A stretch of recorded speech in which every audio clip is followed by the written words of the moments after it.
Pelleggi Technical Services, your computers and electronics concierge service. Welcome back. This video was a follow-up to episode number 6, where we took this computer and downgraded Windows 8.1 in favor of Windows 7. Unfortunately, a couple months later, the hard drive died.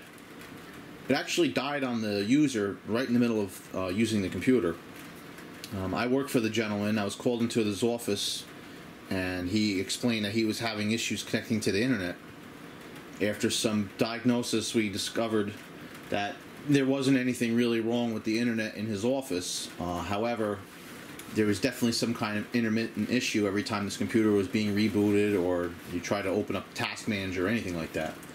So at one point we decided to restart the computer, and the BIOS in this machine actually has a nice diagnostic setup where you can go in and do a nice hard drive scan on there, which of course it immediately failed. We decided to let it go on a long scan just to be sure, while I ran out to the store and picked up a hard drive locally, which you could see the box over there in the distance. And yeah, it definitely is the hard drive. So the process involved now is going to be either A, cloning the disk from the old disk to the new disk, or B, reinstalling Windows 7. Part of the problem is the computer originally had Windows 8.1 Home, which cannot be downgraded.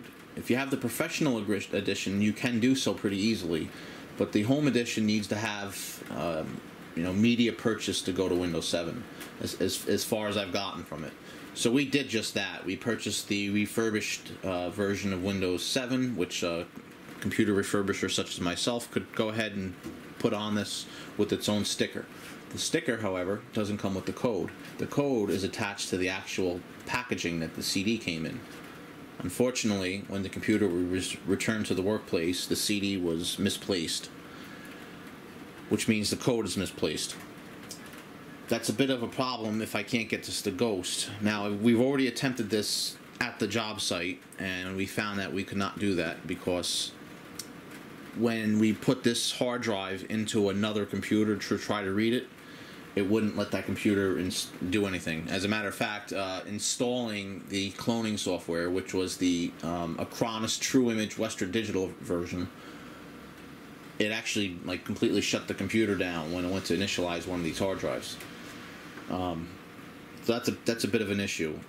Now, you can boot the computer into save mode pretty quickly. You can get to the desktop. Fortunately, I was able to run a script to give me the code, and I do have an ISO file of the original installation media, so I am able to burn a disk, and I should be able to use the code that I've obtained from the registry file. What I did want to do is take the registry file off of this computer and copy it to a flash drive so I have a backup of it just in case. However, it seems that certain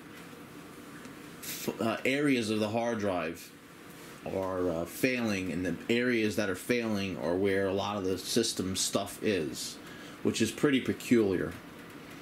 Like I said, safe mode you could boot right up in, no problems, but anytime you have to try to access control panel or anything like that, the system just locks right up on you. Very, very weird. I'm quite sure there's something a little deeper wrong with this. Anyway, with that point, we're going to go forward now and try to either ghost this one last time, and I'm not really confident that's going to work that well. The other thing I'm going to try to do is get this thing going, just putting Windows 7 on the new hard drive. This computer only has 2 SATA ports on it, and one of them is going to be occupied by the CD-ROM, obviously, while I install the software. So once I get the computer up, it's very possible that I can still read the old hard drive and pull off whatever files are on the computer. I know for a fact there's not really too many on here. Most of the stuff that we do in this workplace is stored on a central server.